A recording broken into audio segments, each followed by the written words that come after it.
Oh, a boogie. Ha! Two things that I've learned and have been re-solidifying itself more and more, it seems like recently to me, is be cautious of who you pick to be around you, and that means in multiple ways of business, love, and adventures. Just because some of the people that you keep around you, the people that they keep around them, are going to be the reason why you are unable to elevate in the ways that you may, or the reasons why you get kicked out of. Because there have been countless occasions where I have been in groups where I have been escorted out, but I've realized I'm not the fucking problem. I do my best.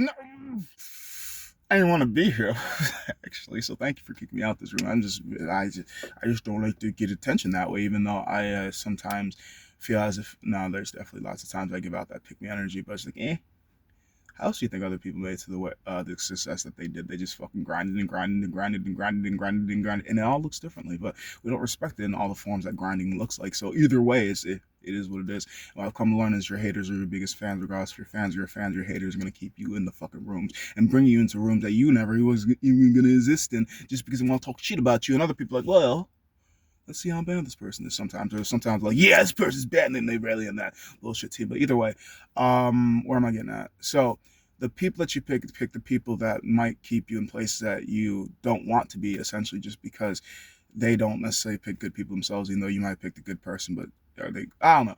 Because like good and bad are so fucking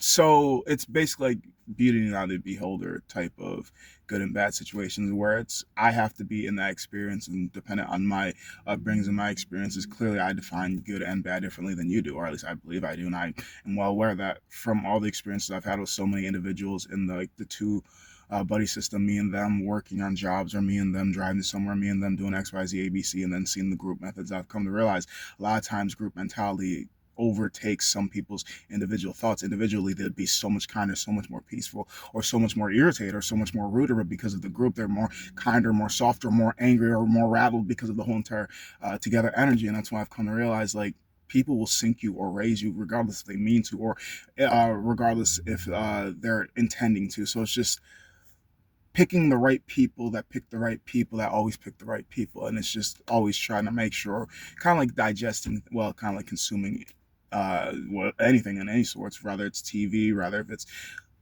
life, rather if it's books. You got to make sure it's the consumption that makes you feel good inside.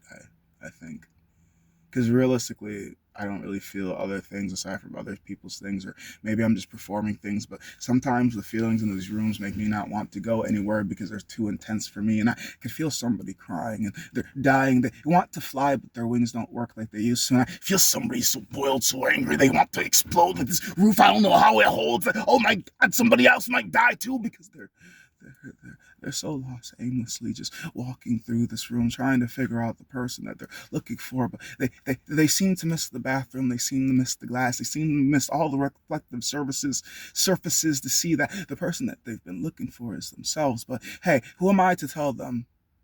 It is their journey to experience, and I can't ruin other people's stories. And even if I try to tell them what I see, I know that the stories change so drastically and so quickly. I saw something that could possibly be, but wait, you took a left turn when you're supposed to take a right turn. Oh shit, what reality are we in?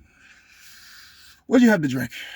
Where'd you go this afternoon? I'm just trying to figure out, because there's so many different ways this could play out, and I really want it to be the most positive one for you. But I don't mean to be rude. Let me shut the fuck up. People always tell me this. I speak too much. So watch who you pick and watch who they pick, because it might just be the third person that you don't really know that knows you that's stopping you from moving. And I'm learning that every single day. As one of my coworkers tells me about somebody that they knew got dropped off by somebody that they knew, but those people aren't so kind. As I live in a situation with, I have a decent roommate, I would think, and he brought another person in, which isn't too bad of a dude, but it's this female that questioned,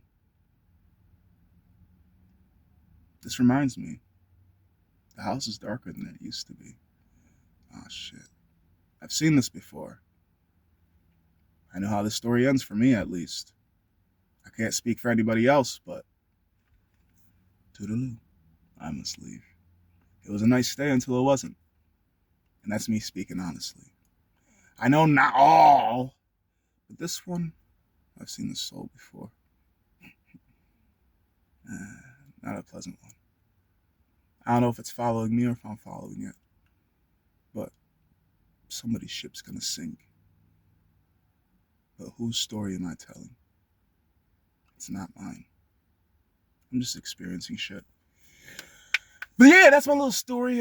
Thank you for listening to my madness. It turned into poetry. I did kind of think of a song. I kind of typed it down, but I don't think I'm gonna perform it for this video. This video is a video with itself. But I'm gonna hit the gym though.